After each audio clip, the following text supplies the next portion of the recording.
ကျမတငယ်ချင်းရဲ့ဆိုင်ရောက်နေပါတော့ကျမဆိုင်သွားရင်းနဲ့လမ်းကြုံပေါ့နော်လမ်းကြုံဆိုမှလမ်းမကြုံပါဘူးတခြားစီပါပဲကျမဆိုင်နဲ့သူ့ဆိုင်နဲ့တခြားစီပေါ့နော်ဒါပေမဲ့လည်းကျမသူလမ်းညွန်သားတဲ့အတိုင်းရောက်သွားတယ်တက်မမပဲရောက်သွားပါတော့ရောက်သွားချိန်မှာသူရမ်းလှုပ်ရှုပ်နေတဲ့သူ့ဆိုင်ကမနက်စာရောက်တာပေါ့နော်ပုံမှန်အဖေကတော့မနက်စာရောက်နေရေစင်ဆန်ခေါက်ဆွဲစီချက်အဲ့လိုမျိုးရောင်းတာပေါ့နော်မာလာရှန်ကိုတို့မာလာဟင်းတို့မာလာမောက်ချိုက်တော့နေ့လယ်မှာရတာဒါပေမဲ့ကျမမအားဘူးလေမအားတဲ့ခါကျမနက်ပိုင်းသွားမှဟိုသူ့လုတ်ခိုင်းတာပေါ့နော်မာလာရှန်ကိုချက်ပေးတခါလဲဆိုင်ကိုယူသွားမယ်ပေါ့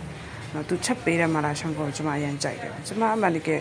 ပြောရမယ်ဆိုမာလာရှန်ကိုမကြိုက်တဲ့ထဲမှာပါတယ်အထုံဆက်တွေလည်းအရင်များတယ်စီတွေလည်းအရင်များပေါ့နော်အဲအကြောင်းမကြိုက်ဘူး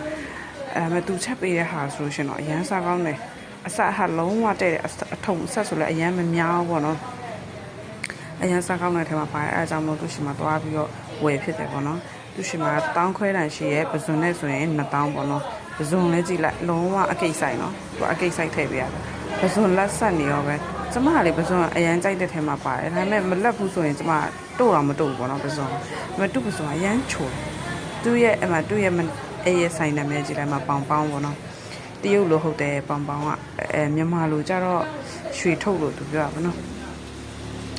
မချင်မလားရှန်ကောတာကျမဆိုင်ကိုတည်ခဲ့ပြီပေါ့နော်ဆိုင်ရောက်တဲ့ချိန်မှာကျမစားပြီပေါ့နော်ဆိုင်ရောက်ချင်းစားတာတော့မဟုတ်ဘူး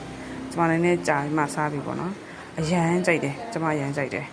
တူးရဲ့လက်ရာတော်တော်လေးကောင်းတယ်မလားရှန်ကောဘာမှတစ်ချက်မြည်ကြည့်လိုက်တာနဲ့ဘာမှထပ်ပြင်စရာမလိုဘူးကွာသူထည့်ထားပြကျမတော့ပစုံ9កောင်ထည့်ပြပေါ့နော်ဒါပေမဲ့သူရောင်းရင်ကကြတော့ပစုံ2កောင်ပဲပါမယ်ပေါ့နော်